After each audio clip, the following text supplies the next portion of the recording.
A paz do Senhor Jesus. A paz do Senhor Jesus. Estou aqui hoje fazendo uma participação aqui com o Miele. Paz do Senhor, amados. Aqui é o irmão Miele Luiz, cumprimentando vocês todos com a paz do Senhor. Aqui é o irmão Jackson. Aqui é o nosso querido irmão Jackson, Diácono Jackson, da subsede, nosso vice-líder lá na subsede. E vamos participar juntos nessa tarde com a pré-aula da lição número 13, que será presidida no dia 26, que é amanhã de março de 2017, com o tema Uma Vida de Frutificação. Vou deixar o irmão Jacques falando o texto ouro ou o texto áureo da nossa lição. Enquanto isso, você pode participar conosco ao vivo. Ligue para o celular de Jacques ou para o meu, mande sua mensagem através do nosso Face, para que a glória do Senhor resplandeça em nossas vidas. Daqui a pouco estarei passando um número para você, para que participamos junto dessa pré-aula, em nome de Jesus. O texto base, o texto áureo dessa lição, ela trabalha no Evangelho de João 15, versículos em diante, principalmente o versículo 2 aqui, que diz assim: para que dê mais fruto. A verdade prática fala sobre a questão da lição que Jesus quer passar nessa parábola, que diz assim: o crente só terá uma vida frutífera se estiver ligado à videira verdadeira, que é Jesus Cristo. A leitura diária aqui, a gente tem a leitura diária de 2 Romanos, a primeira, Romanos 6, 22, fruto para a santificação. Da terça-feira, 2 Coríntios 9, 10, Deus dá a semente. O de quarta-feira, Hebreus 12, 11, fruto pacífico de justiça. A leitura diária de quinta-feira, Mateus 12, 33, as árvores e seus frutos. A sexta, João 15, 16, nomeados para dar frutos. E sábado, Tiago 5, 7, paciência para esperar o fruto. Amém, é isso aí. E vamos fazer a menção de cada versículo que foi apresentado pelo nosso querido Diácono Jackson, que o primeiro de segunda-feira está no livro de Romanos, capítulo 6, versículo 22. Você que está com o seu exemplar bíblico, juntos fazer menção da palavra de Deus. Romanos, capítulo 6, versículo 22. Pode ler, meu querido. Contudo, agora libertos do pecado, tendo sido transformados em escravos de Deus, tendes o vosso fruto para a santificação e, por fim, a vida eterna. A gente falou e vai falar muito de frutos. As lições que falavam dos frutos do Espírito em si, que é um fruto com vários gomos, amor, longanimidade, benignidade, mansidão, fala exatamente desse fruto. E a ligação entre Cristo e os seus discípulos, ela faz com que gere em nós uma mudança. Outrora éramos escravos, como diz Paulo, do pecado. Agora nós somos servos. É verdade. E submetidos. Então não é uma consciência somente de reconhecermos que estamos certos ou errados de alguma coisa, não é isso, meu querido? Isso. Mas a partir do momento que recebemos essa verdade, produzimos a verdade em outras pessoas. Nós sabemos que a verdade é uma só. O nome da verdade é Jesus. É isso aí. Jesus é a verdade. Jesus Cristo é a verdade. Sem isso não haveria santificação. A santificação seria impossível para nós. Paulo fala muito disso, da lei. Paulo fala muito da lei. Existiam os mandamentos na lei? Existiam todos eles. Mas por si só, pelos mandamentos e pela lei, um homem nunca seria justificado nem justo.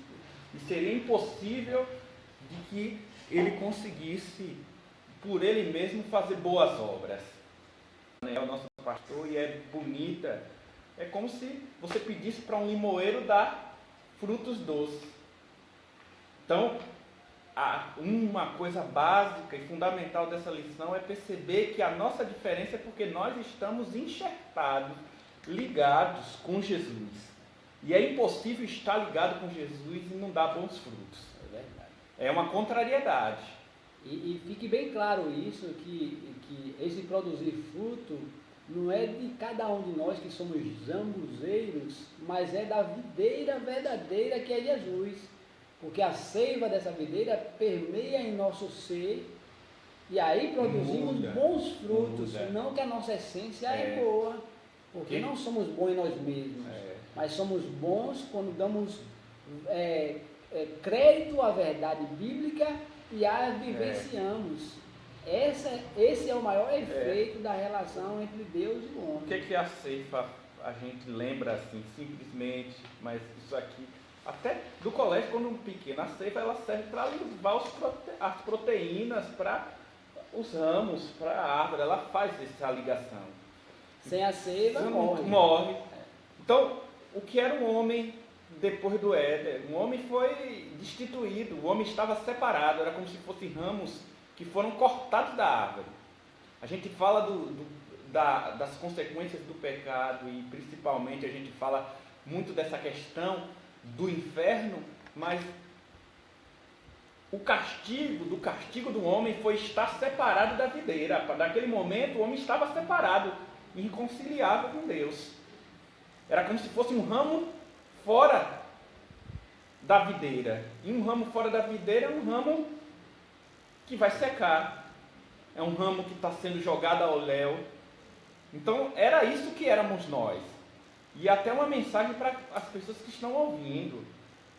Não importa qual seja a sua situação, aonde você esteja, nós apontamos aqui que você se ligue à videira verdadeira.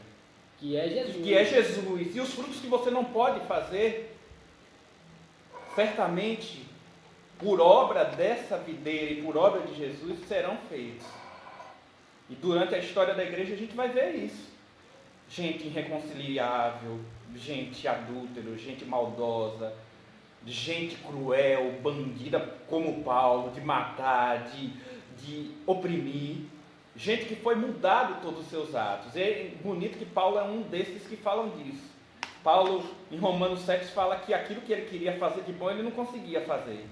Mesmo com toda a lei debaixo do braço, mesmo com tudo aquilo que ele sabia da lei, ele não conseguia fazer. Talvez você se pergunte assim, irmão Miele, Jacques, tem coisas que eu não consigo fazer. Até o bem que eu quero fazer eu não consigo. O mal que eu não quero eu faço. Aí a pergunta é, você está ligado na videira? É um bom desafio para você. Se hoje tem algo que você produz e você quer produzir frutos melhores para a sua família, para Deus, para glorificar Deus e as pessoas que estão ao seu redor, olhe para a videira. Exatamente. Olhe para a videira. Devemos olhar sempre para Jesus, autor e consumador da nossa fé. Vamos à leitura de terça-feira, 2 Coríntios capítulo 9, versículo 10. Você que está aí do outro lado, fique atento, porque a palavra de Deus é que nos transforma, que nos modela com todas as nossas fragilidades e fraquezas. Deus ainda vê em você, vê em mim, pessoas importantes para o seu reino. 2 Coríntios capítulo 9, versículo 10, eu estarei lendo, e junto com o nosso querido Diácono Jackson, estaremos comentando essa passagem, que diz assim, o título diz, Deus dá a semente. O versículo 10 de 2 Coríntios capítulo 9 diz o seguinte, ora, aquele que dá a semente ao que semeia e pão para comer, também multiplicará a vossa sementeira e aumentará os frutos da vossa justiça, Louvado é o nome desse Deus a qual eu e você servimos e anelamos, mesmo com todas as nossas falhas, mesmo com todas as nossas fraquezas. A palavra foi enfática em dizer que Ele mesmo, o próprio Deus, é o doador da semente, e essa semente se chama Jesus Cristo. E aqui me faz lembrar a parábola do semeador. A Bíblia diz que o semeador saiu a semear, mas a semear o quê? A má semente? Não. Saiu a semear a boa semente. O semeador representa Deus. A boa semente representa a palavra, que é Jesus, que é o Evangelho, que é as Sagradas Escrituras. E a terra boa é o meu e o seu coração, a qual recebe essa semente. Essa semente vai germinar em você, e essa semente vai um dia, depois de germinar, produzir frutos agradáveis a Deus. Não é isso, meu querido? E é bom a gente livrar dos nossos complexos, porque Jesus, ele tem uma maneira de ensinar muito linda, assim, esplêndida. Como o Miel falou aqui, o lavrador, ele representa Deus, a semente é ele, mas o semeador não tem identidade, para que a glória não fique exposta para o homem, não fique no semeador. Ninguém tem um nome, não tem o nome de irmão Jacques, irmão Miele, irmão José. O semeador é aquele que recebeu a semente, ou a gente pode até dizer a representação do próprio Deus. Né? A representação que Deus nos dá, como a gente leu aqui, que ora, aquele que dá a semente, olha, que dá a semente, não é o que semeia, dá a semente, aquele que colocou a semente no saco do semeador, vamos entender assim, vai ficar até mais fácil, foi o próprio Deus que nos deu a semente, pronto, nos deu a palavra. E a palavra semeia a palavra. E a palavra é dada de graça, não é por merecimento. Isso. E outra coisa importante que a Bíblia enfatiza sobre a terra, vários tipos de terra estavam sendo apresentada ali, com alguma semente que caiu na beira do caminho, outra semente caiu no meio de pedregais, outros caiu nos espinhais, e a outra semente caiu na boa terra. Então está apresentando características de pessoas a qual receberam a palavra em algumas situações da vida, e às vezes, por exemplo, à beira do caminho, a semente que foi lançada, foi pregada, foi anunciada e explanada a uma pessoa, mas estava à beira do caminho, ficou tão arraigada no coração da pessoa, na mente da pessoa. Vem o inimigo, que são os pássaros, e vem roubar a semente, tira a semente, tira a palavra, tira o conhecimento, muda a verdade que foi anunciada. Aí vem a outra que caiu em meio aos pedregais, que não tinha ali muita terra, e logo veio o sol e aqueceu as pedras, e aquela semente morreu. É que não teve sustentação, não teve a areia para poder receber a semente e consequentemente a chuva para que ela germinasse. Ela morreu ali. E também tem aquelas que caíram no meio dos espinhais, assim explica a palavra. São aquelas que receberam a palavra, e nos dias de hoje nós estamos recebendo a palavra, vocês estão recebendo a palavra, mas as aflições, os problemas, as dificuldades, as preocupações tiram o foco da verdade, tira o foco daquele que veio para livrar, que veio para transformar, que veio para mudar a vida. E isso é a semente que caiu em meio aos espinhais. Mas a semente era boa, era preparada, era perfeita. Mas há a semente que cai na boa terra. Por isso que eu disse enfaticamente que é você que está ouvindo nesta tarde essa passagem, esse estudo, que vai produzir essa semente, vai começar a vivenciar a palavra, mesmo com as suas falhas, olhando para você, olhando as suas dificuldades, olhando que tudo isso lhe aperta, que tudo isso diz que era para você parar, que é para você desistir. Você não, mas eu vou perseverar, porque a semente é boa, a palavra é boa, é uma palavra de vida e vida eterna, viva e eficaz. apta para discernir pensamentos e intenção do homem. Vamos para o próximo ponto, leitura de quarta-feira. Pode ler. Hebreus 12, 11. Enquanto isso, eu refresco a minha garganta. Amém?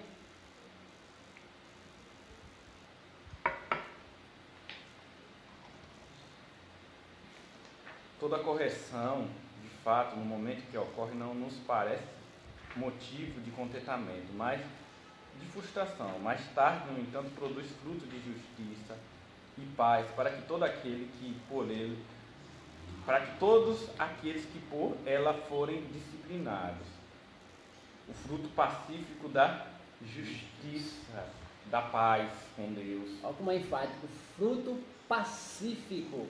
De justiça. Ninguém leva a verdade com arrogância ou impondo a verdade. É um fruto passivo, produz com passividade, com calma. No meio da afronta você ser calmo. É difícil? Não é de fácil. Você ser afrontado, você ser repreendido, você ser acusado de alguma coisa e você ter calma. Mas temos que pedir quem? A quem? A Deus, para nos ajudar. Continue, meu E ela tem, e ela produz, né? No momento a gente não entende alguns processos que a gente passa, principalmente individualmente com Deus. Coisas que o Deus vai lapidando, que vai moldando. Isso. De correções que a gente tem. Boa essa palavra. De todas as correções que a gente precisa, que cada um precisa melhorar durante toda a nossa fé. Até aqui nós estamos num processo de melhorar, num processo que a gente vai olhar lá na frente e a gente vai perceber que é um processo de quem está na videira, de correção, mas tudo isso para produzir frutos de paz, de justiça, não de morte. E quando o nosso querido diácono Jacques falou sobre modelar, o Senhor me colocou na mente, eu escrevi aqui rapidamente, Jeremias capítulo 18. Quando Deus diz a Jeremias, desce à casa do oleiro e percebe Jeremias, observa a obra que ele está fazendo. Ele desce e observa o oleiro fazendo algo com o barro, e o barro que estava na sua mão se partiu. Mas o oleiro voltou e novamente com aquele barro foi modelando até fazer um vaso conforme a sua vontade, conforme o seu desejo. Aí vem a palavra de Deus e revela a Jeremias. Jeremias, tu viu que o oleiro, um homem comum, como eu, você, Jacques, como qualquer um dos irmãos, teve o poder de modelar o barro e fazer um vaso conforme a sua vontade. Deus chega para Jeremias e diz, mas eu também, Jeremias, sou Deus, e posso fazer não somente o que o oleiro fez, mas muito mais. Eu posso fazer a um homem e também à nação de Israel, a nação de Judá, todas as nações. Então isso é importante ressaltar, que é Deus que nos modela. A nossa essência é de barro, assim como foi a visão de Jeremias na casa do oleiro. Nós somos modelados pelas mãos de Deus. E muitas das nossas aflições, como o Jacques falou, cada um de nós passamos por um processo individual. Imagine você agora, Deus me amassando como aquele barro, me amassando. Vamos dar sentimento àquela massa, aquele barro. Ele ia sentir alguma dor, ia sentir algum sofrimento, ia sentir algum aperto, ia sentir alguma dificuldade. Mas o que é mais importante disso é que o barro estava na mão do oleiro. E o oleiro se chama o Senhor Deus Jeová. Então ele é que nos modela, não importa o processo que eu e você está enfrentando. O importante é estar nas mãos do oleiro. Vamos para a leitura de quinta-feira, Mateus capítulo 12, versículo 32. Tem um tema, um subtema nesse versículo, enquanto o irmão Jacques, o diácono Jacques procura o versículo, Mateus 12, 33, o tema é as árvores e os seus frutos. Para a frutificação, ou para frutificar, tenho que ser submisso à seiva. Eu no início aqui com o Jacques conversando, eu falei sobre isso e representei, como diz a Escritura, como jambuzeiros, que somos enxertados na videira verdadeira que é Cristo. Se eu não permitir que a seiva de Jesus, a seiva da videira, entre em mim, eu não ser submisso à vontade da seiva, nada vai ser agradável para Deus. E uma coisa que tem que ser dita aqui, né? Quando Jesus... Isso aqui é uma interpretação minha aqui. Quando ele diz assim, ou fazei a árvore boa e seu fruto bom, ou a árvore má e seu fruto mau, pois uma árvore é conhecida pelo seu fruto. Aí Jesus ainda fala isso lá antes, como né? Que como vai conhecer uma boa árvore, né? Pelos bons frutos. Justamente. Mas só que a gente tem que entender aqui, a árvore não fala nada, viu? A árvore, ela não especifica o tipo de fruto. A árvore, ela vive da ceifa e da ligação que ela tem com a videira, que é Jesus. Então, a árvore não quantifica os frutos dela. A árvore expressa isso naturalmente, porque ela é árvore, ela é ramo enxertado na videira. E foi feita para produzir. Agora há uma diferença entre produzir bons frutos e maus frutos, que essa é a diferença. Os frutos maus são frutos da carne, são frutos da morte, são as obras da carne. Os frutos bons são os frutos do Espírito. Então, se você não é notado pelo aquilo que você faz ou deixa de fazer, não é para ser. Continue fazendo. Continue fazendo. Continue produzindo. Produza frutos. Kelly Gaspar, um tempo desse, numa dessas mensagens do Facebook, falou uma coisa assim, um trecho de um livro que eu achei lindo aquilo. Ela disse que muitas vezes a gente quer esperar um momento e um lugar para fazer a obra de Deus. Mas o altar de Deus pode ser o altar de uma casa agora que você está visitando e orando pela pessoa. Pode ser o hospital que você entrega um folheto. Ontem dentro do hospital aquela irmã sempre dá Deus e amor, que a gente tem que tratar disso e falar disso. E isso aqui é para honra e glória de Deus. Ela não está aqui. Grata a Deus, né? Grata a Deus pela vida dela. Eu aproveito o momento para reverenciar a Deus, agradecer a Deus e aos irmãos que oraram pela minha mãe, pela saúde da minha mãe. E estava lá no hospital visitando justamente a minha mãe. E a gente viu aquela irmã que sempre está lá no hospital, da Deus e Amor, uma senhora de idade. Fazendo a obra. Isso é fruto, porque a árvore não precisa falar, nem explicar. E outra coisa importante, ela não está ali apresentando aonde está a semente dela. A minha semente é lá na Deus e Amor. Não, ela está apresentando Jesus. O importante é Jesus. Eu quero aqui cumprimentar com a paz do Senhor alguns amigos, irmãos que nos acompanham. Mandar a paz do Senhor para a Magali, André, Moraes, também a Josileide, Deus abençoe. Magali fala assim, o crente só terá uma vida frutífera se estiver ligado à videira. É isso aí. Esse é o ponto. É isso aí. Esse é o ponto principal. Só assim. Sim, você não vai ser levado a visitar alguém, a você dar um auxílio a alguém, por você só, porque as ocupações dessa vida nos tendenciam a ficar dentro de casa. Você não vai ser levado a amar alguém. E principalmente quem lhe persegue, quem lhe fala mal. Só. Entendeu? É outra ceifa. É outra seiva.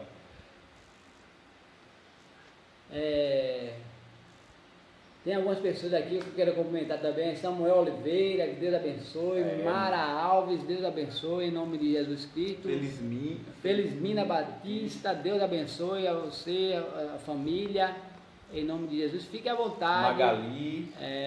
Que o semeador poderia ser, aí ela faz uma pergunta, o semeador poderia ser aquele que leva a palavra? Com certeza. Com certeza. Levar a palavra aqui é levar as boas novas de Cristo.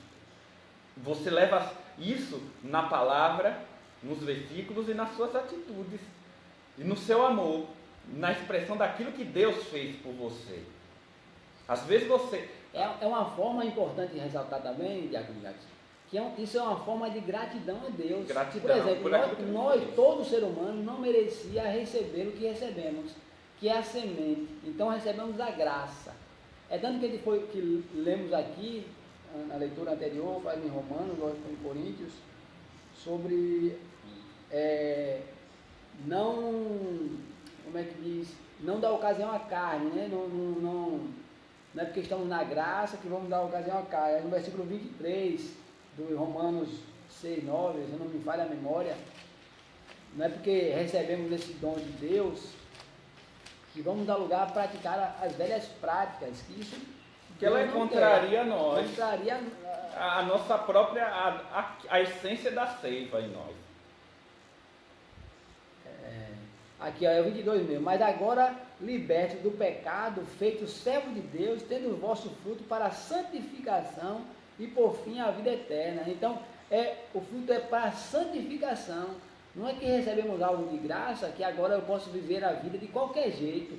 Não é nada disso. E o amor de Deus constrange. Exatamente. Esse amor que é a seiva, ela nos leva a questionar os nossos atos, as nossas atitudes, a querer produzir mais e melhor para glorificar Deus, que antes não era assim. Exatamente. O versículo 23 que eu ressaltei fala assim: porque o salário do pecado é a morte, mas o dom gratuito de Deus é a vida eterna por Cristo Jesus, nosso Senhor. Então, não vem de nós para que nenhum de nós se gloriemos, né? Se gloriar, não, rapaz, eu estou aqui porque eu sou santinho, porque eu era antes, agora eu sou bonitinho.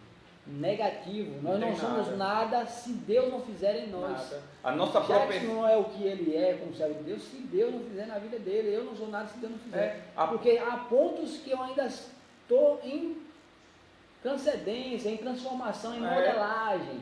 Sem a seiva, infelizmente, às vezes alguns irmãos podem entender até com... A gente está nesse evangelho, nos primeiros capítulos. O 16 diz assim, e ele deixa isso bem claro: não foste vós que me escolhestes, mas ao contrário, eu vos escolhi a vós e designei para ir e dar fruto. Então, é tudo por graça, é tudo pelo esforço, obra e graça do Senhor. O esforço estava em Deus, desde o Éden. Eu queria ressaltar esse ponto porque... É assim, a gente ouve muito falar assim, pagar o preço.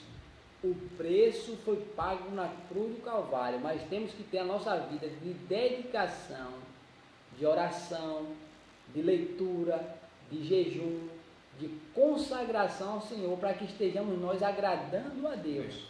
Porque o sacrifício, como diz Isaías capítulo 53, versículo 4, verdadeiramente Cristo levou sobre si as nossas enfermidades, as nossas dores. E se você for continuar lendo, vai dizer que o castigo que nos traz a paz estava sobre Jesus, e por suas pisaduras fomos sarados. Então o preço foi pago por Jesus. A cédula contrária que nos acusava foi rasgada por Cristo. A Bíblia diz enfaticamente que o véu se rasgou de alto a baixo.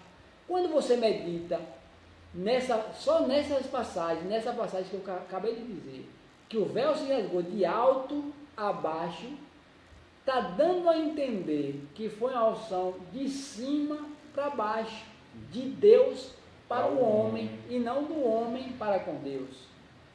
Fique bem claro. E de se especificar o que assim? Como a gente disse aqui, eu friso isso.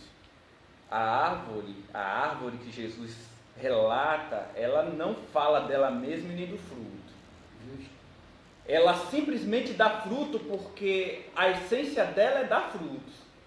Então, se você está mais ligado com Jesus, é natural que você queira largar de obras da carne diariamente, de coisas que lhe compelem, de coisas que ofendem, de coisas que descaracterizam a essência de Jesus em você. É natural que você queira buscar a Deus porque você queira orar, não porque mostrar que você ora mais, mas porque você está mais próximo dele. Ungido do que o outro. Você está mais próximo dele. Você sente vontade e sede, é como a gossa que sente sede de água no Salmo. Ela sente sede porque... Como a costa que brama por água. Ela sente sede e ela brama por água porque é a essência dela querer água. Então é para que a gente não faça confusão com isso. Porque talvez na nossa vida de evangelho a gente precisa de espontaneidade, de encontrar isso. Espontaneidade é o quê? Não existe um rito. Isso aí é uma liturgia. O bom samaritano ajudou o homem que estava moribundo, não foi pela liturgia. Todos os dois que tinham lá tinham um horário para ir para a igreja. Isso é importantíssimo. O sacerdote e o levita, homens compromissados com o sacerdócio e outro com a obra de ser levita, todas funções voltadas para o templo. E ao ver aquele homem rico, mas porém estava ali quase morto à beira do caminho, eles passaram de largo. Aí eu me pergunto, como pode dois homens que tinham a sua vida cotidiana de ir para o templo, de ouvir as Sagradas Escrituras, de fazer a liturgia da igreja, como o irmão Jacques está ressaltando muito bem, e não tiveram amor para com aquele homem? Não importa quem ele era, mas Cristo enfatizou o bom samaritano, porque o samaritano não se relacionava, os judeus não se relacionavam com os samaritanos. E o homem que possivelmente era um homem sem amor, sem compaixão, demonstrou amor e compaixão. Então não é a sua liturgia de culto, a sua liturgia de ir fazer a obra simplesmente que prevalece, sim o amor que prevalece. E a essência verdadeira. É a essência verdadeira. E isso, se a gente for ver a lição anterior, irmão Jacques, a lição anterior fala dos frutos. Fala do amor, né? Fala do amor. Aí eu cheguei estudando a lição anterior, infelizmente não pude estar no domingo, mas eu estudando, eu me deparei a um entendimento que o amor é a terra para produzir os frutos, porque sem o amor é impossível você produzir outras coisas. Sem amor a Deus, como eu coloquei aqui na lição, eu vou ressaltar aqui, ó. Próximo. Você pode até ter amor sem paz, mas não pode ter paz sem amor, porque o amor é a terra que germina os frutos, entendeu? Você pode até ter amor e não ter, porque não produzir, mas agora você dizer que tem paz e não tem amor, como? Onde foi germinada essa paz?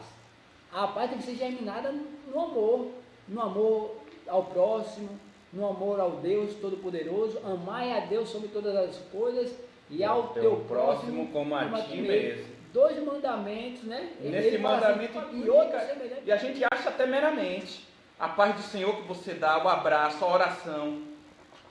Você se importar com o outro, o irmão está do seu lado aqui, você não sabe o problema que ele está passando. São coisas que são frutos.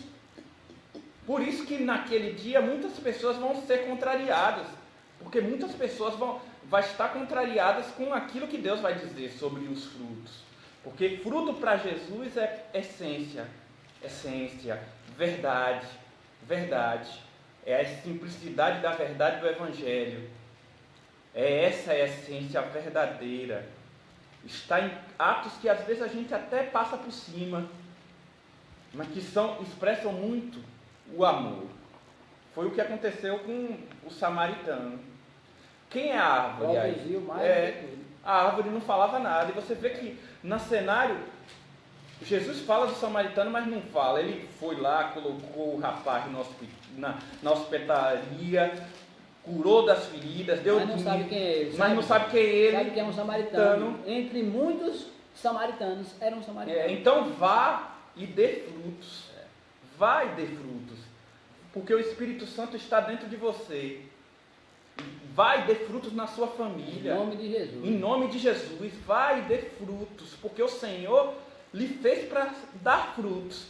Às vezes você está numa situação de sequidão, de angústias, de depressões, de preocupações, de coisas que vêm na sua cabeça e na sua mente, mas o Senhor disse: eu escolhi você, não você a mim. Então vá e dê frutos. E esses frutos são os frutos que permanecem, porque frutos para a vida eterna. Os frutos dos outros levitas, dos sacerdotes, certamente ninguém ficou com eles Ninguém fez uma canção como Anderson para eles. Mas o fruto do bom samaritano, que para eles era mal, contrariou tudo e fica até hoje. Marcou a diferença. Marcou a diferença. Existe um hospital chamado Bom Samaritano, a gente brincar com isso, por causa de um ato de um homem que se dispôs a ir e dar fruto. E se doar. E se doar. Engraçado que ele foi e pagou com seu dinheiro. Ele não foi pagou com a oferta que ele tinha de alguém, não. Ele pagou com o seu dinheiro, com o que ele tinha. Com o que ele tinha, ele disse mais, olha, vou limpar aqui, vou pagar. Agora, se caso ele precise, bote na minha conta. Não bote na conta do santuário, não. Bote na minha conta. Foi instrumento de Deus ali, foi ele. Ó a gratidão. Né? A gratidão não foi aquele homem rico chegar e dar um dinheiro a ele, não. A gratidão foi Deus reconhecer eternamente aquele feito. E uma coisa assim, né? A última sábado. Oração que tem aqui fala assim: sendo assim, seja que for que pedis ao Pai em meu nome, Ele o concederá. Pedir na vontade de Deus, pedir no amor de Deus, porque não há nenhum pedido que seja para o próximo e seja para a glorificação de Deus que Deus não atenda. Então, ir e dar frutos que permanecem e estar ligado à seiva, a gente vai estar cada dia mais ligado a pedir aquilo que Deus realmente quer, aquilo que é o bem para todos. Então, a preocupação de Deus é o bem coletivo, né? Não é o bem individual. Vou falar um exemplo rápido e prático. Quando Deus chamou Moisés, não chamou Moisés para glorificar o nome de Moisés. Quando chamou José, não chamou José para glorificar o nome de José. Quando chamou muitos outros homens de Deus, como o apóstolo Paulo, como Pedro e outros mais, para glorificar o nome deles. É tanto que tem uma passagem que diz que Pedro, que dizem acerca de mim, ele diz que tu és o Cristo. E Jesus disse, sobre esta pedra eu edificarei a minha igreja. E muitos dizem é sobre o nome de Pedro, sobre a pessoa de Pedro. E não é sobre a pessoa de Pedro, é sobre a afirmação de Pedro acerca de que ele era rocha, que Deus, Jesus Cristo era rocha. E a igreja está firmada sobre essa convicção que Cristo era o Filho de Deus, que veio em carne, viveu no meio de nós, padeceu, morreu, ressuscitou ao terceiro dia e hoje está diante de Deus. É sobre essa afirmativa. Então, todos os feitos de Deus é para glorificar o conjunto e para glorificar o nome de Deus. É para o bem do conjunto e para glorificar o nome de Deus. Que assim a gente pode interpretar essa parte aqui como se fosse um cheque em branco que você dá. Então, eu estou em Cristo, eu posso pedir todas as coisas, independente daquilo que seja a vontade de Deus. Então, tem muitas orações contrárias e até distorcidas, que são mais orações como se fossem macumbas. Oração de o que eu falei, oração de feiticeiro. Porque orando para que o irmão tropece, para que o irmão erre no versículo. Porque são orações que elas não percebem a essência de que a oração, ela caminha na vontade de Deus. Tem uma frase aí que diz assim, que a oração move o coração de Deus. Eu já penso, eu já cresceria a outra coisa. E também é. A Bíblia diz isso. Mas a oração também move o nosso coração para a mão de Deus, para a vontade de Deus, para o desejo de Deus. Quantas orações eu fiz que eu percebi num tempo de tanto orar que o próprio Espírito Santo disse, não é isso não que você tem que pedir, é isso. E essas orações são as melhores orações porque elas produzem frutos em nós. E ele é sublime dizer assim, não, quieta, é hora de tu ficar quieto e esperar o que eu vou fazer. E segundo essa deixa, né, vamos para o dia de sábado. Tiago 5. Isso aí foi o ponto-chave que você deu aí. Ponto-chave para quem entrasse nessa leitura de sábado. Saber esperar. Tiago 5, capítulo 5, versículo 7. Ele diz assim, ó. Sede, pois, irmãos, pacientes até a vinda do Senhor. Eis que o lavrador espera o precioso fruto da terra, aguardando com paciência até que receba a chuva temporária e seródia. Está vendo que é necessário, como está escrito no Salmo 40, esperei com paciência no Senhor e Ele se inclinou para mim. E a gente fala de paciência numa geração que quer as coisas imediatas, Imediato. que quer a cura imediata, que quer a resposta imediata, que Se eu não orar e alguém não acontecer nada, não questiona, é Deus. Não é assim, rapaz. de uma teologia de colocar Deus contra a parede. Imagine só a Exigir loucura. de Deus enche toda a terra e todo o universo e a gente quer colocar ele numa parede dentro do nosso quarto de oração. Não existe. Tomem muito cuidado com isso. Nós temos que recair, pedir misericórdia a Deus. Olha, a Bíblia diz que tem um certo homem que nem olhava para o céu, não olhava porque sabia que era falho e fraco. Esse orou bem, porque ele pedia misericórdia. Senhor, tenha misericórdia de mim. Então temos que sempre pedir a Deus misericórdia. Por mais que ele seja misericordioso, temos que pedir misericórdia. Só para ressaltar, meu querido, Moisés foi apertado pelo povo quando estava no deserto, pedindo água, não foi? Deus disse a ele, toque na rocha. Moisés foi de um ímpeto tão grande com a rocha, que ele bateu na rocha. Deus disse, toque na rocha. Mas as aflições iam oprimir tanto que ele chegou ao ponto de ferir a rocha quando não era para ter. E por esse motivo e muitos motivos, ele passou dos limites que ele não pôde entrar na terra prometida, mas viu de longe. Mas Deus é um Deus que cumpre promessa. A Bíblia diz que estava Jesus no Monte das Oliveiras, no momento da transfiguração, se não me falha a memória. Quem é que aparece? Elias e Moisés. Deus cumpre promessa. Deus cumpre promessa. Temos que só obedecer o que ele manda. Se ele mandou tocar na rocha, toque na rocha. E a chuva aqui? Mandou você dobrar o joelho, dobra o joelho. É bom essa expressão, porque a gente estava num momento de seca muito grande e a gente sempre glorificou quando a chuva essas semanas, porque acalmou, porque por mais lindo que seja uma plantação, um jardim ou uma vinha, ela não cresce do dia para a noite. Não. Ela tem que ser cuidada e regada e precisa esperar pela chuva. A chuva aqui é o Espírito Santo.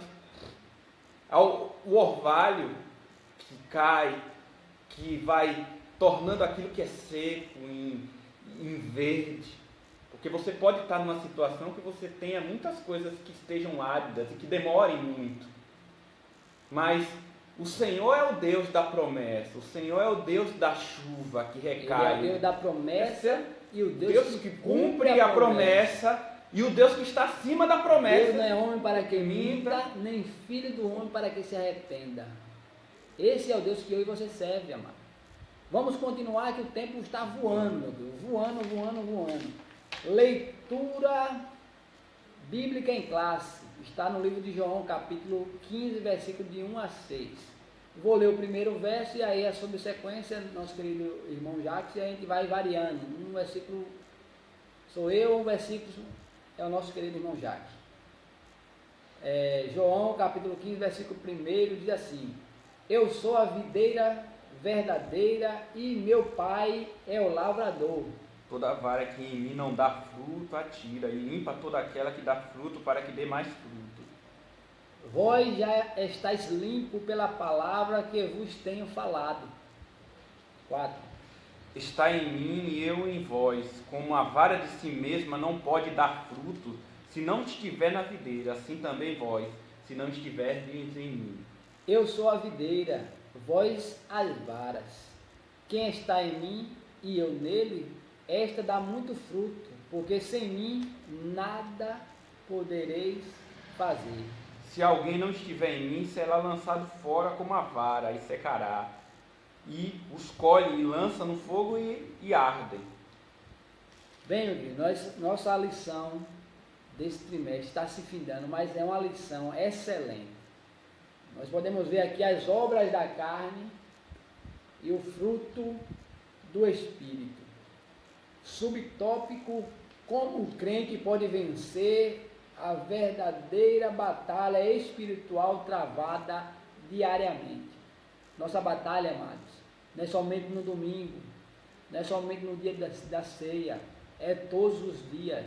Temos que estar sempre nos apartando do mal, fugindo da aparência do mal, não colocando nada desagradável diante dos nossos olhos, guardando as nossas palavras, que não sejam palavras destruidoras, mas sejam palavras de bênção. Difícil é, mas o Senhor vai nos ajudar a vencer todas essas batalhas. Bem, querido, nessa lição nós temos o objetivo geral.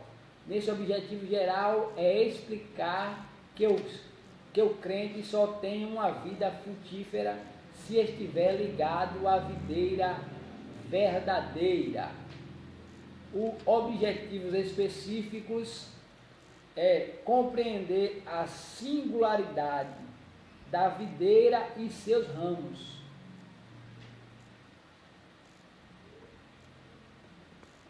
Fundamento da frutificação espiritual. Explicar que fomos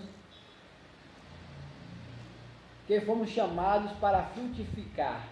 Então são os pontos específicos: compreender a singularidade da videira e seus ramos, mostrar o fundamento da frutificação espiritual, explicar que fomos chamados para frutificar. Isso é importante. Sei que temos que fazer muitas coisas e diante dessas coisas, às vezes nos sobrecarregamos, mas temos que fazer aquilo que é devido fazer. Primordialmente as coisas de Deus, para agradar a Deus. Vamos à introdução, meu querido irmão e diácono Jacques. A introdução diz assim: nesta última lição do trimestre, estudaremos a respeito da frutificação, já que a gente falou muito dos frutos do Espírito, e em contraposição às obras da carne. Você tem produzido fruto do Espírito? É uma pergunta, não responda a gente, responda a você mesmo. E não precisa responder isso a ninguém. Responda a você mesmo. Isso aí é uma coisa da ligação. É como diz a palavra em Coríntios, né? Analise o homem a si mesmo. Precisamos frutificar, é necessário, porque quem está na videira é natural que frutifique, é uma consequência, não é uma imposição, é consequência. Plantar vai colher. Por isso necessitamos estar ligados à videira, é essencial. Jesus fala aqui no 4, está em mim e eu em vós, como a vara de si mesmo não pode dar fruto, a vara de si mesmo não pode dar fruto. Que a gente pode entrar no caminho de um legalismo, de acreditar que as nossas obras, o nosso nome, o nosso testemunho, coisa desse tipo dá. Mas a vara que não está nele não pode dele dar, se só dá fruto. Para dar fruto tem que estar em Jesus. É Cristo em nós que nos permite produzir fruto. Em nós, o fruto do Espírito. É isso. Sem ele nada podemos. O propósito de uma vida frutífera é tão somente glorificar. Então, o Pai Celeste, Pai, Filho e Espírito Santo. Fora Trindade Celeste. Não está na Bíblia o nome Trindade, mas sabemos que Pai, Filho e Espírito Santo são um só. Então, é importante isso, glorificar a Deus. Então, convém que Ele cresça e que eu diminua, para que os frutos apareçam, para glorificar a Deus. Ressaltando aqui o capítulo 15, é a continuação, né, capítulo 14, capítulo 15, a continuação das últimas instruções de Jesus para os discípulos, preparando eles para produzir frutos, para fazer discípulos. Costumo dizer sempre, fazer filhos na fé. Quando fazemos filhos na fé, não há glória, não há para o pai que está fazendo filho, cuidando de uma alma. Não, a glória é para Deus. Você está sendo um instrumento para levar aquela alma a andar para Deus. No segundo ponto aqui de João 15:8, entendemos claramente que toda a frutificação é para a glória de Deus. A frutificação não é para a glória da árvore. É como o diácono Jacques está falando. A árvore foi feita para produzir. Temos que produzir. E só há dois meios: frutos bons ou frutos maus. Escolha você produzir frutos bons. Continuando, meu querido. Escolha e se quer produzir frutos bons e não consegue, você está no caminho. Continue e se entregue ao lavrador, se entregue ao relacionamento com a videira e com o instrumento que o lavrador usa, que é o seu espírito. para trabalhar, para trabalhar, para trabalhar, para trabalhar. Não se importe com o tempo de fruto, porque os nossos frutos não são a nossa plateia e a nossa arquibancada, é o nosso Deus. O Pai, o Filho e o Espírito Santo que enche todo o estádio.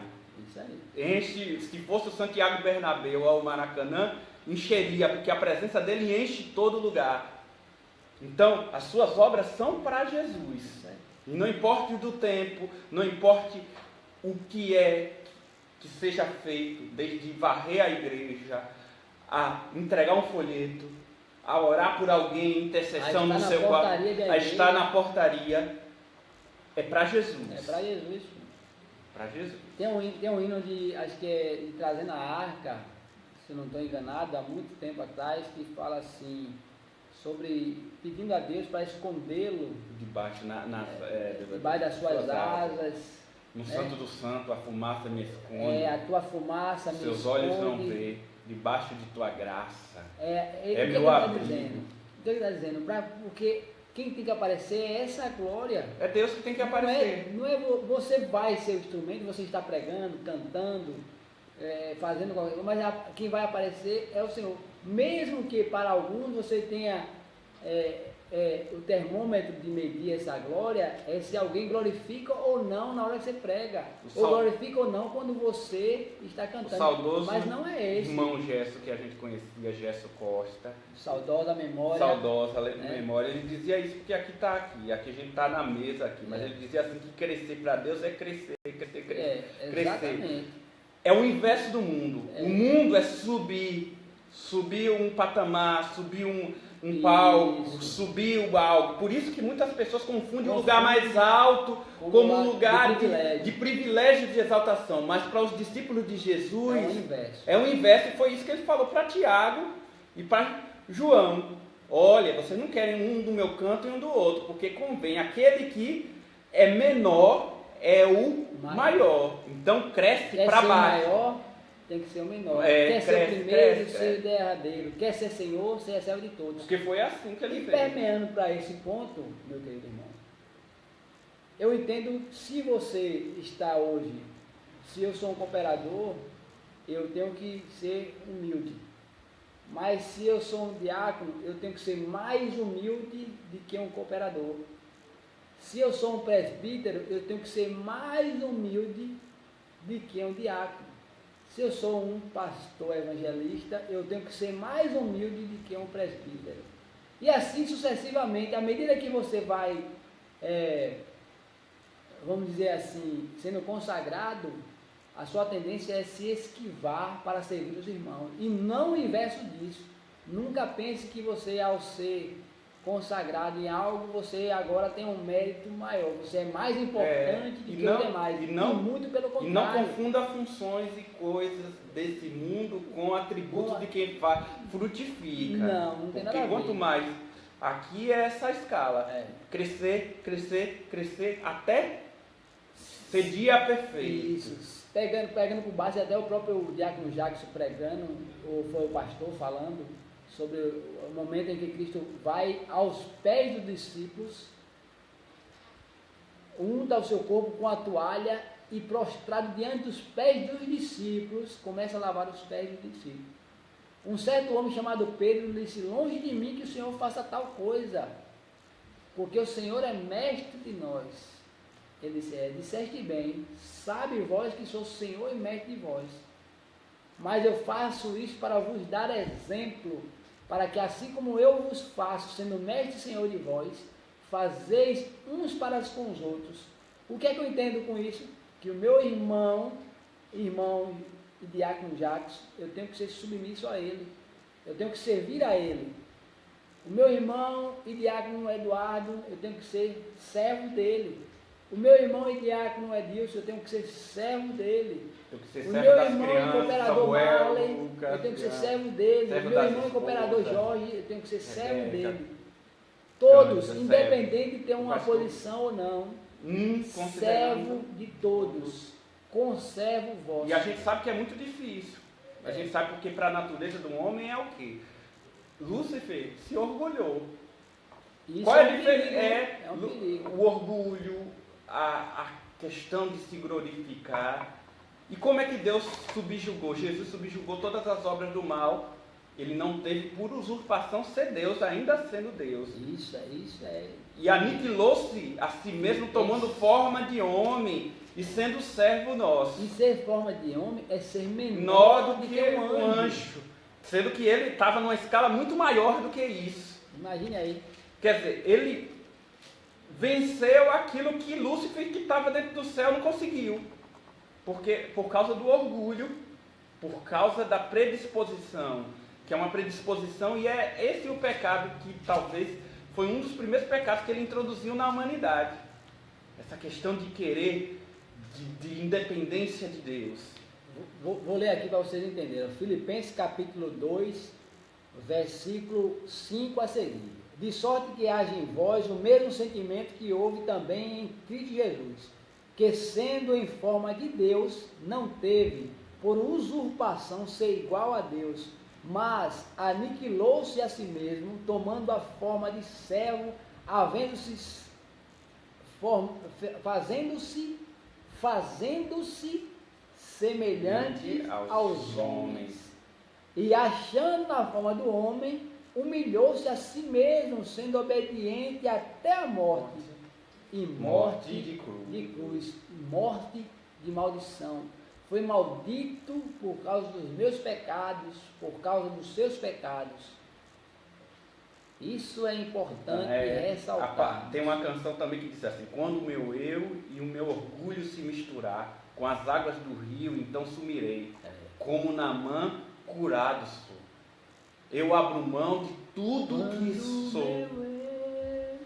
E meu orgulho descer comigo e se misturar com as águas do rio, então subirei como Naamã curado.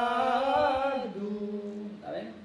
Quando o meu então é impossível se exaltar sem se humilhar. É impossível ter fruto sem não se humilhar, em reconhecer que o fruto é de Deus na sua vida, na sua casa, no lugar onde você trabalha. Porque a adoração a Deus, os verdadeiros adoradores adorarão em espírito e verdade em todo e quanto lugar. A gente está aqui junto, mas a gente está adorando a Deus. Você está com o seu vizinho e a maneira do seu trato com ele, você está adorando a Deus.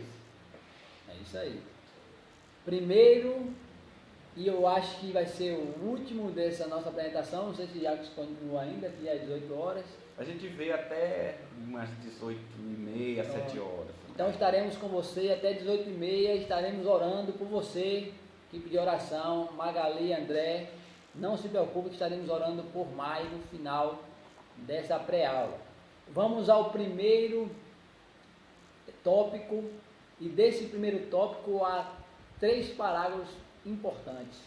Esse primeiro tópico fala a videira e seus ramos, dentre eles os parágrafos. Primeiro, a parábola da vinha. O segundo, condição para ser produtivo, e o terceiro, a poda. E eu vou deixar que a gente vai ressaltar muito a questão da poda, porque às vezes nós queremos ser o podador, e de jeito nenhum, não cabe ao homem nenhum podar a árvore.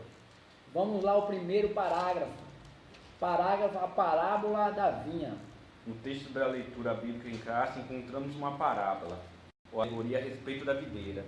Entre as várias parábolas campesinas de Jesus, até porque o contexto ali era contexto de lavradores, agricultores e pastores. Isso é importante. E Jesus queria ser entendido por todos e compreendidos por eles. Jesus lança a mão dessa parábola sobre a videira, já que ele já tinha usado figueiras, já tinha falado da árvore, agora ele falava dessa questão da comunhão e da ligação que a videira tinha com os ramos e os seus frutos. Para ficar bem claro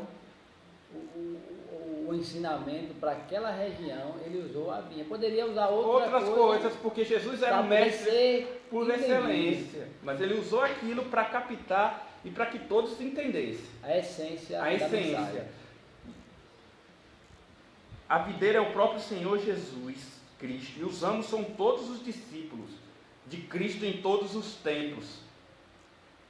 Como discípulos, precisamos estar ligados à videira para termos uma vida frutífera. Indispensável. Eu sempre digo isso. Talvez o maior castigo do que o fogo que arde incessantemente é a própria separação de Deus. Porque qual ramo que vai sobreviver longe da videira? Ele é para ser pisado, para ser jogado ao vento. Como discípulos, precisamos estar ligados à videira para termos uma vida frutífera. Como lavrador, o Pai tem cuidado de nós com zelo e amor para que possamos produzir em abundância. Fomos alcançados unicamente pela graça divina, e a única coisa que Ele exige de nós é que venhamos frutificar. Isso significa, não é só os frutos empíricos aqui, os frutos que a gente pode dizer, os materiais. Eu evangelizo, eu oro, eu jejum, eu faço Mas diz, o frutificar aqui é se relacionar. É a consequência da sua relação intensa e forte e íntima com o seu Deus. Isso aí. Que não precisa ser vista, mas essa... Fecha a porta do teu quarto, ora a teu pai em secreto, que o teu pai te recompensará. Esse recompensará pode ser publicamente ou não. Pode ser algo que você está pedindo a Deus que é particular, que não vai ser público, mas você vai saber que está sendo abençoado. Faça um propósito com Deus. Busque Ele enquanto se pode achar, diz as Escrituras. E faça um compromisso, não importa a quantidade de tempo, seja 3 segundos. Só amém. Tá bom. Mas busque essa interação com o Senhor. Essa vivência. Que Ele está esperando você todos os dias.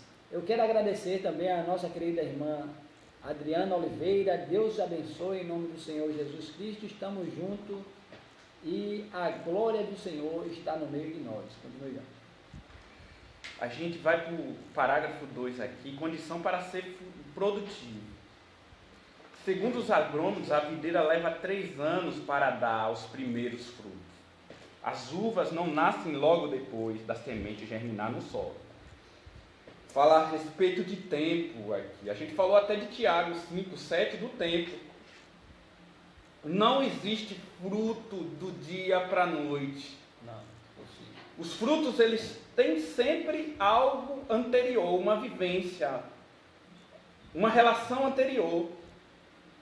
Os frutos de Davi na caverna de Adulão, antes de chegar a ser rei, ele precisou passar pela caverna de Adulão, passar por tudo isso, por tudo aquilo que ele passou. Os frutos de Paulo na pregação para os gentios foram 3 anos sozinho, calado, em silêncio com Deus. Fruto, a gente vê o resultado do fruto, porque o fruto é bonito e esse é da natureza do homem, porque o fruto é gostoso. Mas a gente não percebe que para dar o fruto, tiveram que passar todo um processo. E a videira, naquele ensinamento de Jesus, e a videira até hoje, ela tem seu processo. Se jogou a semente foi abraçada no coração, como está lá no semeador, em boa terra. A semente foi crescendo, foi sendo cuidada para germinar no solo, para crescer. Ela cresce, mas ela antes não dá o fruto. Então, é uma coisa para a gente imaginar. E 3 anos dos primeiros frutos aqui, até aquilo que Miele estava falando, assim. Porque em Isaías 53, fala que o fruto, né? A gente voltar ali em Isaías 53, a gente vai ver uma coisa interessante que Miele até estava comentando aqui, da questão do ministério de Jesus. Que ele fala exatamente disso. Isaías 53. O que Jacques está querendo dizer é sobre a similaridade que há entre esse crescimento, esse ministério de Cristo e a agronomia. Né? E a nossa própria vida. Começou dos 30 anos aos 33 anos. Ele foi produzir nesse período de 3 anos. E a agronomia dá esse entendimento que a árvore só produz após esses 3 anos. Uma similaridade um pouco redundante, mas há uma similaridade com o ministério de Cristo. Mas o que Jacques quer ressaltar ainda no Isaías 53... Isaías 53, aqui ele tem uma... Avidez, Ele tem uma coisa que ele lida isso, essa questão de ser ferido, de enfermar. Que até o pastor Natanael pregou uma vez sobre isso. Versículo 4. Que... no versículo, você lê no versículo 3, era desprezado, mais indigno entre os homens. Ele foi rejeitado, desprezado. Experimentado, ele suportou as dores, os sofrimentos sem fim. Era como alguém que não queríamos ver. Nós nem mesmo olhávamos para ele, o desprezavam. No entanto, era uma beleza a qual nos atraía para ele. Pode ser que você não tenha beleza e nem chame a atenção, mas o fruto dele estava sendo preparado, sendo preparado para produzir. No entanto, era o nosso sofrimento que ele estava carregando, era a nossa dor, ele estava suportando, e nós pensávamos que era por causa das suas próprias culpas que Deus o estava castigando, que Deus o estava maltratando e ferindo. Porém, ele estava sofrendo por causa dos nossos pecados, estava sendo castigado por causa das nossas maldades.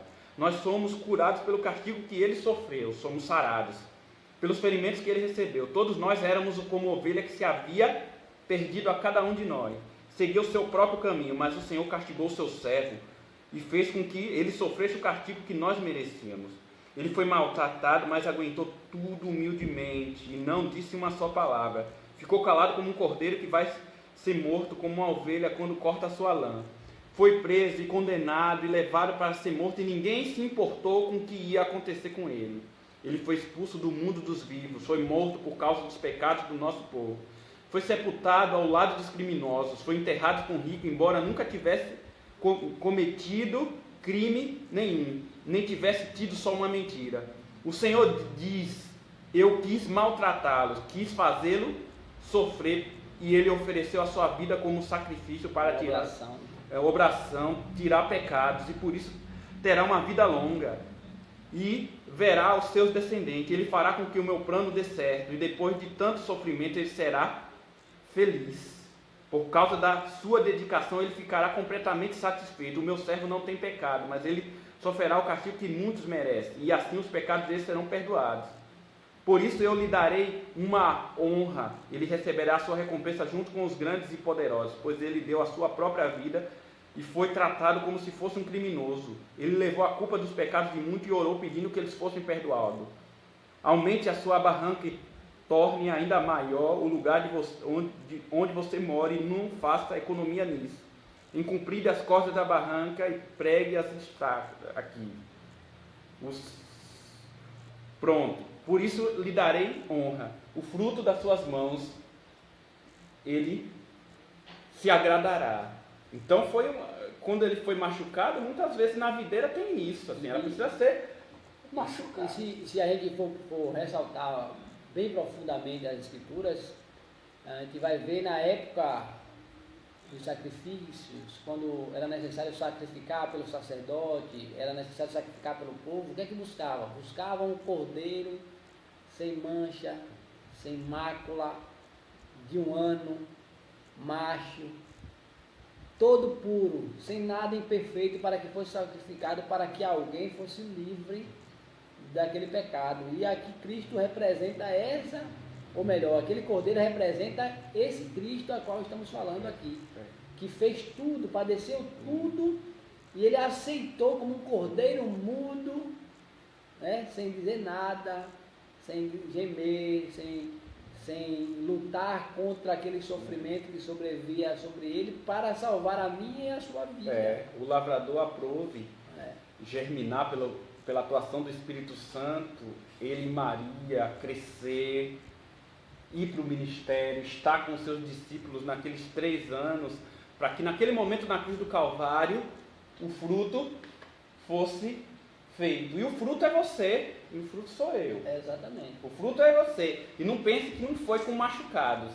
O pastor Natanael trata essa alegoria da questão da videira, dos vinhos, que eles são torcidos. Né? Ele deu um exemplo lá no culto que quem trabalha com vinha, para que a uva produza uvas mais doces, o vinhateiro, que é o homem que trabalha na vinha, pegara o tronco e enfermava ela. O próprio fazia? Ela tá assim, ele torcia. E era uma dor causada. Assim. Então causava naquele caule fissuras que saía a seiva. Mas se não essa saída da seiva, produziria frutas mais doces. Entendeu? Algo muito melhor. Então não espere, às vezes as pessoas no nosso evangelho moderno esperam que os frutos sejam produzidos sem dor. Exatamente. Sem nenhuma dor, mas ele fez. Sem, como o irmão Eduardo fala, sem pagar o preço. Esse é o preço. Isso seria se dedicar a Deus. É a entrega. A entrega àquilo que Deus vai fazer, independente daquilo que seja e como ele faça. Jesus estava totalmente submisso. E como o vinhateiro fez isso na vinha, foi assim que o próprio Deus fez com seu filho na cruz do Calvário. E o fruto disso fomos nós aqui. Então, se você está com uma dificuldade na sua vida, veja que dessa dificuldade pode ser os frutos mais doces da sua vida, para a vida eterna. Produzir algo maravilhoso na sua vida. O segredo é se submeter a Deus, pedir ao Espírito Santo que nos ajude, porque não é difícil, não é fácil. Na nossa vida não devemos imaginar ou aceitar aquela palavrinha que diz não tem mais jeito. Não existe esse não tem mais jeito. Para Deus há jeito, se você entregar-se a Deus totalmente,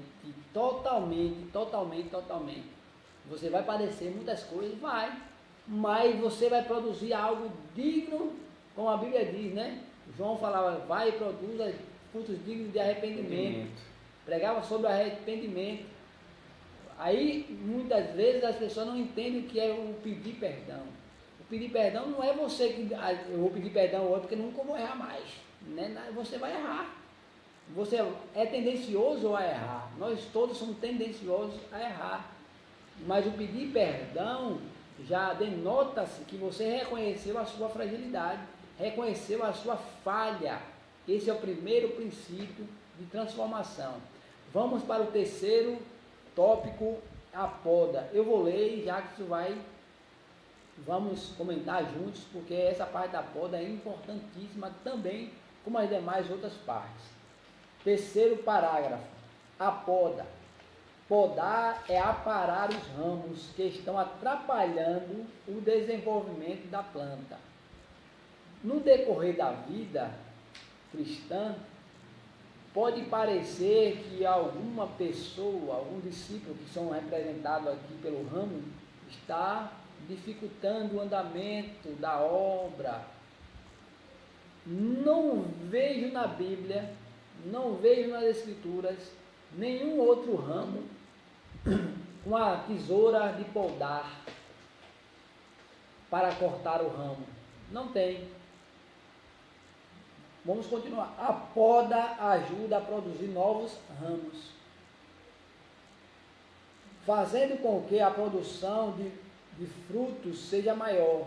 Na vida espiritual também somos podados e cuidados pelo Senhor. Olha, vou voltar isso aqui. Na vida espiritual também somos podados e cuidados pelo Senhor. O podador se chama Jesus Cristo. Eu e você somos os ramos. Então não cabe a você pegar a tesoura de podar e começar a cortar o irmão, a dificultar a vida dele, porque a sua concepção é achar que ele está atrapalhando, que ele está dificultando a obra. Isso não é de Deus. É tanto que o comentarista, sabiamente, eu quero dar toda a honra e glória a Deus, mas o nosso comentarista dessa lição, nosso querido Osiel Gomes, teve a sábia direção de Deus para colocar essa parte sobre a poda. Porque nos últimos dias aparecem muito podadores. E isso não é agradável.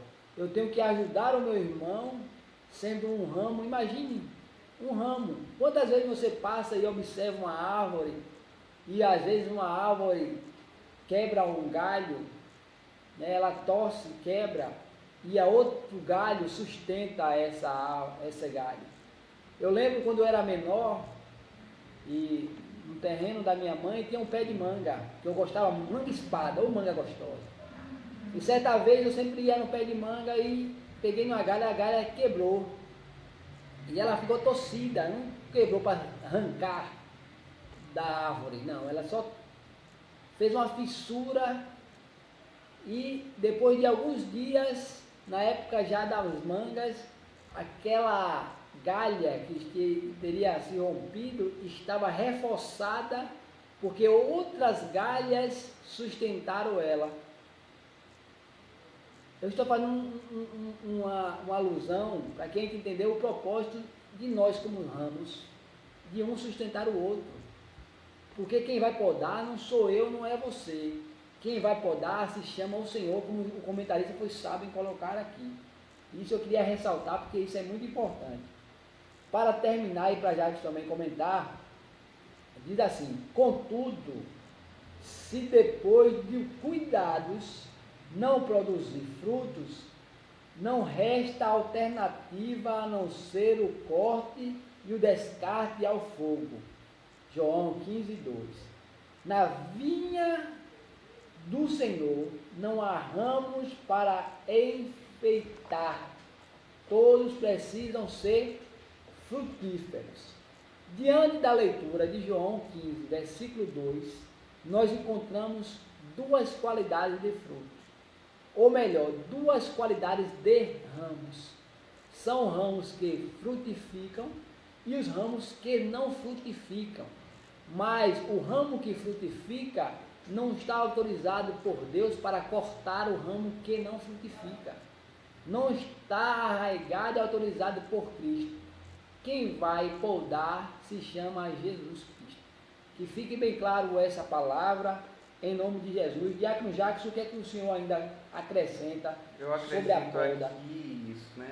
Há um tempo atrás eu estava meditando sobre essa questão das podas, né? Do cultivo. A gente vai pegar a parábola aqui. O lavrador é Deus, a videira, onde passa a seiva, onde transmite é Jesus, é a essência. Os ramos somos nós, que fazemos parte dele. A poda era muito importante para eliminar aquilo que atrapalhava no crescimento. E João, aqui, ele é muito bonito ele falar: toda vara em que mim não dá fruto, atira. Mas aí ele fala: toda aquela que dá fruto tem que ser podada, limpada. Que diz respeito aos processos que a gente tem na nossa vida. Para melhorar o fruto. Porque o fruto tem que ser melhorado. Então, a poda pode até trazer uma imagem de uma lição, até de uma lição bíblica, há um tempo atrás, que até minha tia da Batista me falou, que era a poda que santifica. A poda é a santificação. É como a disciplina. Disciplina é o cuidar da pessoa para ela melhorar, e aí não para ela ser extirpada. Não, e aqui ele não fala isso, aqui fala que todas que dão frutos, elas são limpas. Porque esse é natural, que todo o processo, que o homem ainda não está no estado de varão perfeito. Então, até isso, até o dia perfeito, ele vai ter que ser podado, vai ter tirado. Então, se é nos olhos, se é na visão daquilo que ele olha, pende a olhar, se é na língua, se é nos olhos, se é qualquer outro tipo, mas aquele que está em Deus e que está nele, ele não é jogado fora, mas ele é limpo para dar frutos, para frutificar. E isso daí, eles chamavam isso de poda. O lavrador utilizava um instrumento, que aqui eu vou trazer para o Espírito Santo, no caso do lavrador de Deus, para ajustar e ajudar. existia vários tipos existia vários tipos de poda naquele período de tempo e ainda hoje existe. Existe o primeiro tipo de poda, que é a poda da formação, o discipulado. Então, essa poda era para quê? Para que a árvore tomasse uma estrutura a qual o lavrador queria. Uma altura desejável. Eu lembro muito, irmão, acrescentando o que você está dizendo, do meu avô. Meu avô, ele fazia isso, ele tinha um pé de manga, eu sempre falo de manga porque é o que minha infância foi tudo cercada dessas frutas. E ele pegava um facão e cortava o caule ao redor do pé de manga. Para dar forma. Entendeu? Para que aquela manga produzisse melhor. E também, algo que me chama a atenção, se ele quisesse manter um galho para uma direção, ele não cortava, ele deixava. Uma galha aparecia ali do lado esquerdo, ele deixava. Se ele não quisesse que um galho aparecesse para o lado direito, ele cortava. Então ele ia podando e alinhando a árvore do jeito que ele queria, a altura que ele queria. Ele limitava, se ele não quisesse crescesse muito, ele cortava lá a copa para que ela não crescesse muito, ia diminuindo e ajustando a medida do terreno. Veja os vizinhos construíram uma casa, não quis derrubar um pé de manga, fez a casa ao redor do pé de manga. Isso. Então isso tudo é necessário para formação, como o Jacques falou, do discipulado, preparando para um bom cristão. Porque as perguntas dos discípulos no início são diferentes daquilo que eles vão falar. Não, quem pensa que tu és, que eu sou? É Jesus falando. É isso. Eu sou Elias, eu sou outro profeta, não. O Senhor é o Deus, o Filho do Deus vivo. Mas tudo isso Jesus questionava, inquiria para que ele soubesse realmente quem era Jesus.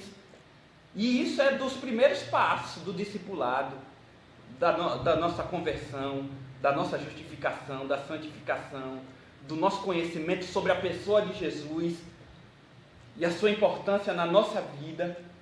Tudo isso que é do início, é algo processual, não chegou e de repente jogou lá, subiu, apareceu a primeira mudinha, já dá o fruto. É isso que era a formação. E depois da formação, e depois de tudo formado, ainda tinha que se preparar para a frutificação, a poda da frutificação.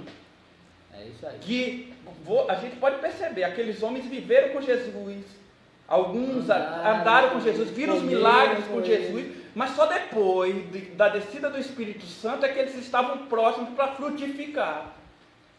Que a Bíblia diz o quê? Permaneceis em Jerusalém até que do alto seja revestido de poder. O ensinamento é necessário, a poda é necessária, o discipulado é necessário, tudo é necessário para que o Espírito Santo permeie sobre aquela pessoa e use ela e possa frutificar. E a gente está exigindo às vezes uma coisa que é uma ação do Espírito Santo em nós. Nossa obrigação é produzir, é tentar produzir, mas não posso cobrar de uma galha para produzir. Eu tenho que ajudar a galha a produzir. Isso. E não posso enfaticamente podar. Eu quero aproveitar no momento aqui, cumprimentar com a paz do Senhor, nosso querido irmão Josué Gonçalves e também a sua esposa, a irmã Bianca, seus filhos, Diego, e todos aí de Uauá, Bahia, aquele abraço, a paz do Senhor. Aqui é o diácono Jacques, você já conhece, aqui é o irmão Miele. Nós cumprimentamos o nosso pastor presidente, Nathaniel Oliveira de Souza, o nosso pastor congregacional, presbítero Gilberto Oliveira, que em breve estará com o seu ministério abençoado aí. Nós estamos orando por ele, porque sabemos que é homem de Deus. Amém. Tem trabalhado muito ali na subsede. Deus abençoe as irmãs do ciclo de oração. Agradecer às irmãs do ciclo de oração porque oram. Oraram pela minha mãe está bem, graças a Deus está em casa. Graças ao bom Deus, graças à misericórdia de Deus, é claro, as orações dos irmãos. Você que está passando por alguma dificuldade, alguma situação difícil, tenha certeza que existem pessoas que ainda oram por você. E se você acreditar que Deus pode mudar a tua história, Deus vai mudar a tua história. A Bíblia diz que se você tiver uma fé do tamanho de um grão de mostarda, você dirá aos montes ou ao monte, parte daqui para lá e ele irá. Eu creio dessa forma, é necessário ter fé para que Deus opere na minha e na sua vida. Vamos continuar, são exatamente 18h31, mas a gente perceber aqui da questão da poda, além da frutificação, tem coisas que precisam ser tiradas, que a gente chama de poda verde, sabe? Quando Paulo, é lindo, Paulo falando no capítulo 12 de Coríntios, acho que é a primeira, que ele vai falando das visões que ele teve, e de repente ele fala que veio um mensagem. Ele fala assim, não sei se foi dentro de mim ou se foi para não falar, porque ele disse que para que ele não se gloriasse. Então, há muitas coisas que são desnecessárias em nós mesmos, que tem que ser tirada, que são muita coisa verde. A figueira que Jesus amaldiçoou, só tinha... teve fome, foi até a figueira. Não tinha fruto nenhum. E não tinha fruto, ela não produzia fruto. Eu imagino. Aparentava fruto, mas não tinha. Vamos fazer uma conjectura aqui, irmão Jacques.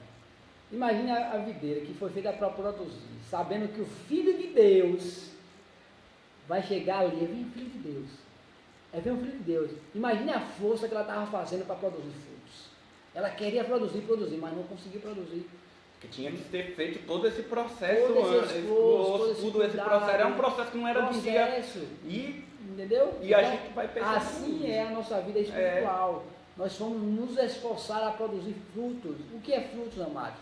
São pessoas que você ajuda, que você ora por elas, que você direciona ela, que você discipula ela, que você visita ela, que você adota ela em oração e ela hoje está caminhando batizada e bem com Deus. Porque o importante é a vida dela com Deus. Porque uma vida, depois dessa nossa vida material, há uma vida espiritual. E uma vida espiritual sem Deus, sem Jesus Cristo, é terrível. Mas a vida espiritual com Jesus Cristo é alegria. A Bíblia diz que lá não haverá nem choro, nem ranger de dentes. Continua, irmão Jacques, vamos para o segundo tópico. E a gente vai imaginando isso. Essa poda de formação no processo do crente, de crescimento, poda de frutificação, poda verde para tirar os excessos, o orgulho, tudo aquilo que não agrada a Deus. A honraria, e fique bem claro, a honra é dada somente a Deus. E a poda que a gente tem do quê? Do renovo. De renovar, de tirar o que também não é para o renovo. E a última das podas, talvez a mais radical, que é a poda da raiz, que é difícil fazer, só em momentos extremos. Mas tem momentos extremos que acontecem coisas na nossa vida que fogem a qualquer tipo de controle. Jó, Jeremias, parece que estamos sendo arrancados. Não esqueça de José. Não esqueça de José. Arrancados e tirados, mas tudo aquilo para produzir. E o Senhor, que é o lavrador e que manuseia e que tem o instrumento que é o seu Espírito Santo, que pode fazer isso e que tem capacidade para fazer isso. Verdade, querido. E outra coisa importante que o nosso pastor sempre fala na nossa reunião de oração é que há um propósito de Deus. Sempre tem um propósito de Deus. Deus tem um propósito na sua vida. Então nós temos que simplesmente entender qual o propósito de Deus para nossas vidas. Porque nada que vamos fazer com propósito ou sem propósito vai ter valor algum. Mas quando você faz alguma coisa para Deus com propósito, aí tem valor. Vamos para o segundo tópico. O fundamento da frutificação espiritual, firmado no amor de Cristo. O amor é fruto excelente, do mais excelente. Os dons, lá na lista de dons, ele é o maior dos dons. Se a gente perceber lá em 1 Coríntios 13. Isso. Fomos alcançados pela graça e o amor de Cristo. A graça divina, além de destruir os pecados, enxerta em nós a semente do amor. O amor nos ajuda a vencer os efeitos da arrogância, do egoísmo, da incredulidade, dos nossos próprios defeitos diários. Cristo é o nosso exemplo por excelência de amor. Ele é a essência do amor, é a seiva. Ele se sacrificou pelos pecadores, dando a sua vida por nós que éramos pecadores. Quantas coisas a gente fez durante muito tempo das nossas vidas, que a gente sente vontade de pedir perdão, e até hoje eu peço perdão ao Senhor por tudo que eu já fiz, por todas as coisas que não foram. E se esse sentimento está no nosso coração hoje, e nós nos submetemos ao amor, é porque Jesus nos amou primeiro. Antes de você continuar, Jacques, eu queria fazer uma pergunta, mas não precisa responder para a gente, responda para você mesmo. qual o fruto da característica fundamental de Deus. A característica fundamental. O fruto se chama... Eu vou responder porque você já entendeu, porque já acabou de dizer, é o amor, amados. A gente falou sobre a terra, o amor é a terra para produzir demais frutos. Então, o fruto fundamental, ou o fruto da característica fundamental de Deus é o amor. A Bíblia é tanto que a Bíblia diz o quê? Deus é amor. Então é necessário que a gente venhamos entender isso. No livro de João, capítulo 3, versículo 16, fala que Deus amou o mundo de tal maneira que deu seu Filho unigênito para todo aquele que nele crê, não pereça, mas tenha a vida eterna. Você pode fazer uma pregação para várias horas somente nesse versículo. Mas o que me chama a atenção é que o amor expresso aqui pelo escritor, de tal maneira, foi indescritível. Não houve palavras para ele denotar o qual era o grande amor de Deus para com a humanidade. Por isso que ele botou de tal maneira. Ele não encontrou uma palavra que ele descrevesse o tamanho do amor de Deus. A gente sabemos que crer vem do grego pisteu. E é necessário acreditar nisso, que ele já fez tudo por mim e por você. Vamos continuar no versículo, agora no segundo parágrafo, porque o amor é a base da frutificação. Porque ele é o alicerce de todas as virtudes. 1 Coríntios 13 fala disso. Não podemos nos esquecer, ainda que eu falasse a língua dos anjos, a língua dos homens, tivesse todo conhecimento, sem amor, nada seria. Ainda que eu operasse milagres tais de deixar pessoas assombradas, sem amor, nada seria, porque as motivações... é a base, não é você expulsar o demônio, não é nada disso. E o que chama a atenção nesses versículos, ele fala assim, fé, esperança e o amor. E o maior deles é o amor, porque o amor leva a fé e leva a esperança. O amor leva a fé e leva a esperança. Vamos cumprimentar juntos agora quem está aqui conosco, né, irmão Jackson? Vamos agradecer a nossa querida irmã Genilda Araújo, Deus abençoe, e também a nossa querida irmã Vanessa, Deus abençoe o diácono. Amém. Deus abençoe o diácono Edilson. Deus abençoe esses frutos que Deus está mandando aí. Olha, é presente Deus de abençoe, Deus. Deus abençoe. É a alegria nossa. Deus continue abençoando você. Vamos continuar. Não adianta dizer que ama e tem fé se não tiver boas obras. Porque o amor contraria toda a má obra. Nos constrange. Nos constrange. Tantas coisas. A nossa pendência, eu fico olhando para mim, a nossa pendência era usarmos as pessoas, era tratarmos as pessoas de uma maneira baixa, é a maneira que as pessoas tratam, a maneira que os homens tratam as mulheres, é a maneira que a gente teria de querer só sempre estar em primeiro lugar, diante das outras pessoas, e de repente os nossos olhares se mudaram, foram mudados drasticamente. Ele colocou um coração, tirou o coração de pedra e colocou um coração de carne, e isso é um milagre. Os nossos olhos não são maus, porque o Senhor nos mudou e nos modificou. E os nossos olhos para cada um era mau de algum jeito, de alguma maneira, de proceder, as mãos, os pés. Mas o Senhor operou esse milagre só operado pelo seu Espírito em nós, que derramou o seu amor no nosso coração. Isso eu quero enfatizar no versículo de Ezequiel, capítulo 34, versículo 4, diz assim, a fraca não fortaleceste, a doente não curaste, a quebrada não ligastes, a desgarrada não tornaste a trazer, e a perdida não buscastes, mas dominais sobre elas com rigor e dureza. Isso aqui fala o inverso do que já está dizendo, porque Deus não quer que a gente trate as pessoas com dureza, com rigor, ou não cuide do doente, da fraca. Aqui está dando uma advertência a todos nós que falamos e lemos a palavra de Deus, porque temos que cuidar com o amor de Deus dessas pessoas. Cuidar para que elas estejam bem, se ela está desgarrada, trazer para perto do rebanho. se ela está oprimida e sobrecarregada, que antes ajude a aliviar os seus pesos. Se está passando por alguma situação difícil, que seja nós o sustentáculo verdadeiro, representando Jesus Cristo para a vida eterna. É isso que temos que fazer. É momento de desempenhar o fundamental fruto que é o amor na vida de cada um de nós. Continue. E aí ele fala, a fé sem obras e sem amor é morta, no sentido de que um ramo que está na videira é impossível que ele dê. Então é natural que ele expresse isso nos seus bons frutos. Evidentemente que isso não é uma coisa forçada, é natural dele.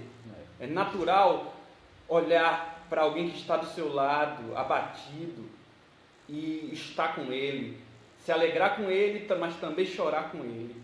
É natural suas palavras não serem palavras de morte, porque a maioria das palavras que são hoje em dia são palavras de morte. Botando a pessoa para baixo, destruindo. Por isso que é um mundo de doenças psicossomáticas, de depressão.